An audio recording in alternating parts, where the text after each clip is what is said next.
ہمارے دو دشمن ہیں جو ہمیں جادہ مستقیم سے ہٹانے کے لیے دن رات کوشاں ہیں، ایک نفس اور دوسرا شیطان۔ اب دو دشمنوں کے نرغے میں اکیلی جان ہے۔ اب نفس شیطان سے بھی بڑا دشمن ہے۔ ہم تو یہ کہہ دیتے ہیں کہ شیطان نے ہمیں ورغلایا، لیکن جب شیطان خود ورغلایا گیا تو اس وقت کوئی دوسرا شیطان تو تھا نہیں۔ شیطان کو شیطان بنانے والا نفس تھا۔ اس نے سر اٹھا کے اندر سے کہا تھا نا، انا خیر منہ، میں بہتر ہوں، خلقتنی من نار و خلقتہ من طین، تو نے آدم کو مٹی سے اور مجھے آگ سے بنایا، آگ افضل ہے، مٹی مفضول ہے، لہذا افضل مفضول کو سجدہ کیسے کرے؟ اس کے نفس نے یہ دلیل تراشی تھی۔ اللہ چاہتا تو اس کی دلیل کے بتی ادھیڑ کے رکھ دیتا، لیکن کوئی جواب نہیں دیا، بلکہ فرمایا میرے دربار سے نکل جا۔ اللہ اکبر۔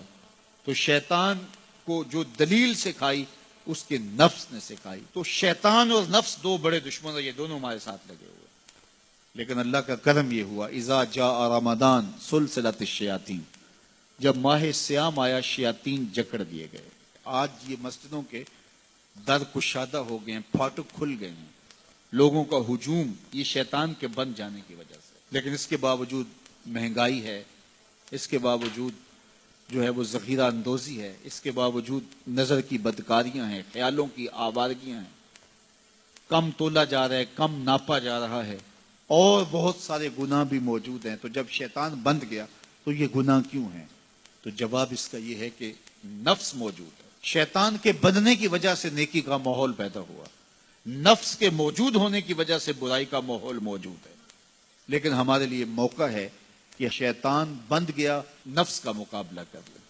اب نفس کا مقابلہ کیسے کریں گے؟ نفس نتواں کشت الا باسے چیز، بات گوئم یادگیرش اے عزیز۔ کہا یہ نفس نہیں مرتا، لیکن تین اسلحے اگر تیرے پاس ہوں تو پھر یہ ٹھہر بھی نہیں سکتا۔ وہ تین اسلحے کون سے ہیں؟ خنجر خاموشی و شمشیر جو، نیزائے تنہائی و ترک ہجو۔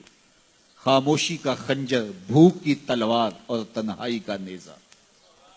کہا یہ تین اسلحے لے لے، پھر نفس پہ ٹوٹ پڑ، نفس تیرے آگے ٹھہر بھی نہیں سکے گا۔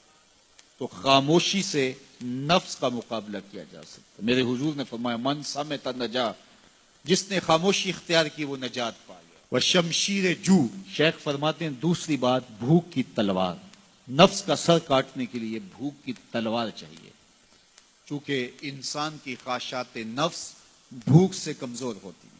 میرے اور آپ کے آقا و مولا نے ارشاد فرمایا، اے جوانوں کے گروہ، تم میں سے اگر کوئی نکاح کرنے کی طاقت رکھتا ہے تو وہ دیر نہ کرے، فوراً نکاح کر لے۔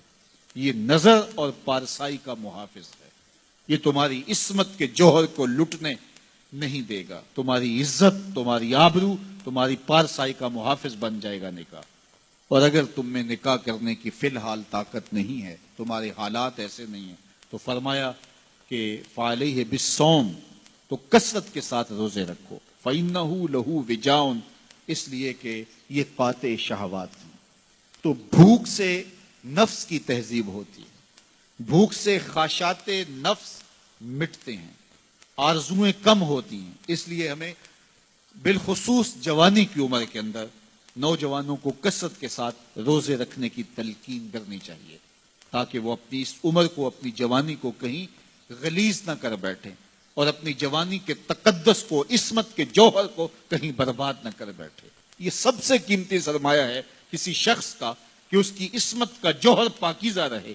اگر یہ جوہر لٹ گیا تو پھر اس کے باطن کا چہرہ مسخ ہو گیا، اس کے اندر کی دنیا لٹ گئی، اس کے پلے کچھ نہ رہا اگر اس کی عصمت ہی محفوظ نہ رہی۔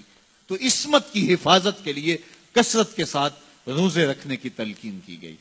تو کہا کثرت کے ساتھ روزے رکھو، یہ تمہارے لیے قاطع شہوات ہوں گے اور تمہارے نفس کی تہذیب کا ایک مؤثر ذریعہ ہوں گے۔ اور تیسری چیز ارشاد فرمائی، خنجر خاموشی و شمشیر جو، نیزائے تنہائی و ترک ہجو، تنہائی کا نیزہ۔ میلوں ٹھیلوں میں زیادہ پہنچنا، بازاروں میں جانا سوائے فتنے کے اور کچھ نہیں ہے۔